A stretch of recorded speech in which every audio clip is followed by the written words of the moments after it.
like had big guns. I'm not sure what they were. Some of them had machetes in their hands and sticks, and those were the kinds of weapons they were using against the people. It definitely felt like a war zone. The fun never ends. By Thursday, on planet Earth, every pocket of resistance that came. I wonder why it's so. Was brutally. Why the ruling classes hate the serf classes so much that they would actually kill them to maintain their power. It's really bizarre, you know. I just find the whole human existence crazy. Anyway, in case you hadn't figured it out by now, the so-called Step 1 grievance hearing actually wasn't supposed to be today. It was supposed to be a week. Hello. It was supposed to be a week from yesterday. And it's a Step 2 grievance. There is actually no Step 1 grievance, according to Jeff. And here's an interesting little side light to that. Jeff Ackerson gets paid, and the TriMet bureaucrats get paid. But guess who doesn't get paid to go? Me. How about that? Isn't that great? They're all going to get paid, but the grunt doesn't get paid to go to the hearing.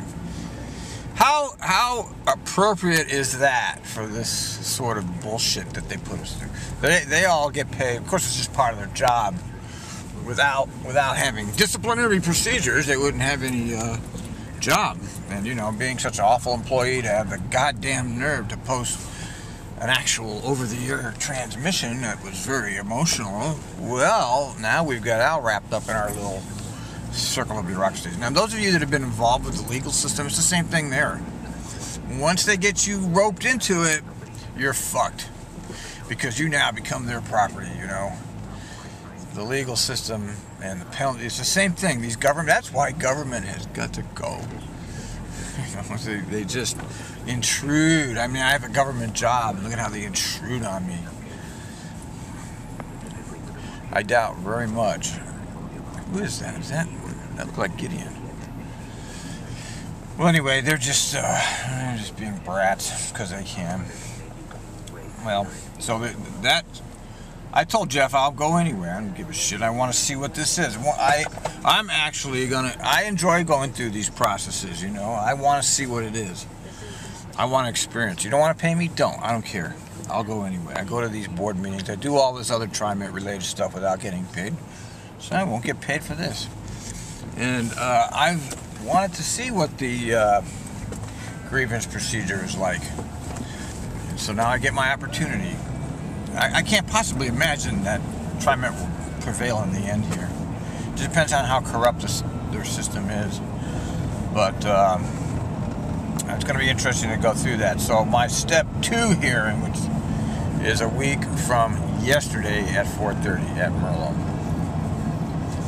At which time I will make my presentation. Now Jeff offered to do it for me, but I want to do it myself. I want to call witnesses. I have a list of witnesses. I'm going to call witnesses to my hearing. So I'm trying to assume this is some sort of a fair hearing, okay? I'm going to pretend that it's actually a fair hearing, even though I know it can't possibly be, but we'll pretend that it is. I have a witness for the defense that wants to appear. So I'm going to call a witness. And yeah, it's just lovely, lovely, lovely. Now, what else was I going to talk about here? I was thinking about something else. Oh yeah, something to do with the board meeting. Yeah, I was reading some of the paperwork that was given out at the last board meeting, and there's a whole big part of their board meeting was to authorize a whole bunch of money to redo their offices. And I looked at it and I went, oh geez, you know, it's like they're frolicking around over there at Center Street, redoing their offices, while the rest of the world over here is eating shit. And I mean, it's just so, it's so like everything else. I mean, TriMet is so like the rest of government function right now. It's completely, so they're going to redo their offices. I already knew, of course, the Milwaukee light rail money was a great bonanza for all of the TriMet administrators. This is bonus time for them. They'll just stick their hands in there and pull that out. Oh yeah, and then there was another handout there where they're talking about this safety, how they're going to train. It's so ironic to hear them actually thinking they're going to transform anything while they're in the middle of a huge labor dispute, and they're meting out this brutal punishment against anybody who does anything that they don't like.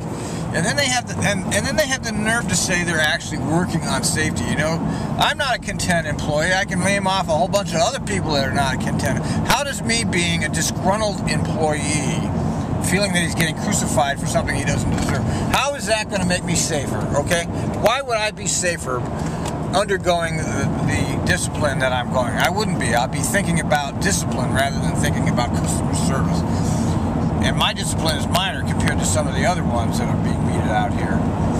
So it's just so audacious of them to actually have the nerve to say how they're going to transform their culture when they're fighting their culture. There's no harmony here. If they had some kind of harmonious work environment, that might be possible. But you don't have a harmonious work environment. You have a disgruntled workforce here for the most part, you know. That's my impression of it, is that things are not happy here at all. So to say we're going to transform our culture to a culture of safety is just so bizarre to actually read it.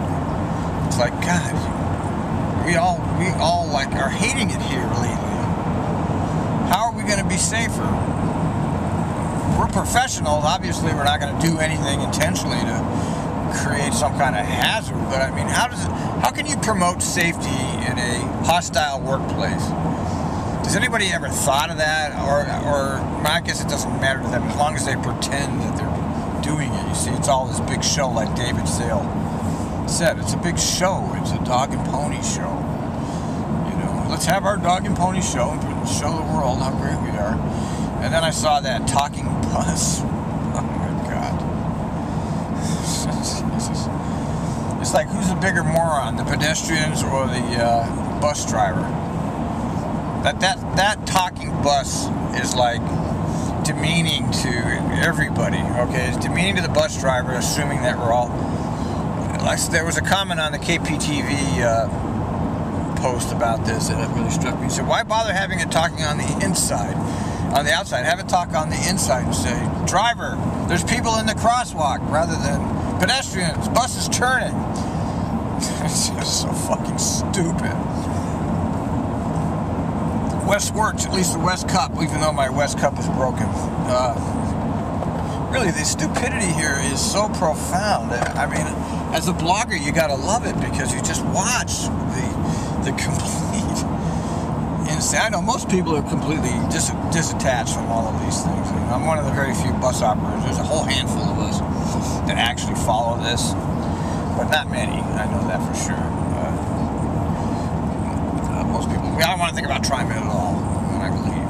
Of course, that's impossible to not think about your job when you leave. You will think about your job. And of course, there's so many intermarriages here on top of that all. So yeah, I find the talking bus a complete insult to not only us as the drivers, but the passengers. It's assuming they're morons. And maybe they are morons, and maybe we're morons too. But it's the risk you take. The only other option is just make routes that don't turn. I mean, it is possible. You can't just go straight. Forget the turns. Or don't even leave the yard.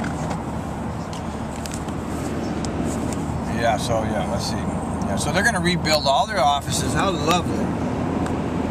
They're going to get a few talking buses and test it out. I'm sure that's going to go over well.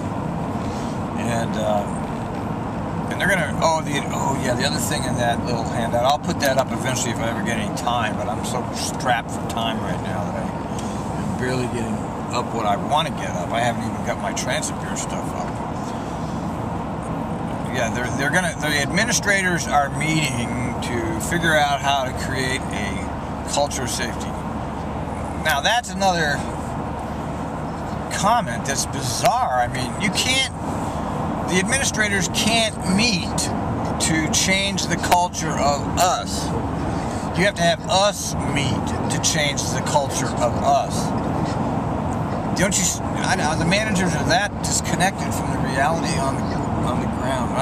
It's not surprising. I mean, I keep trying to be like surprised that they don't know what they're doing, but I shouldn't be. I mean, obviously they're not connected with what's going on. Yeah, the administrators are gonna meet so that they can figure out how to transform safety from a, I don't know, work rule to a cultural value. It's like, so they're gonna meet to tell us how to think, but they can't tell us how to think.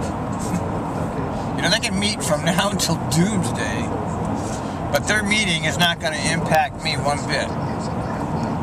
Okay, it's not going to have any force in my life.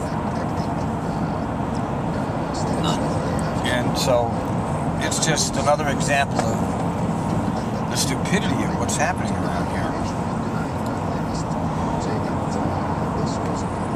We've also had a half a dozen incidents where drivers have been sickened by buses that are leaking exhaust fumes.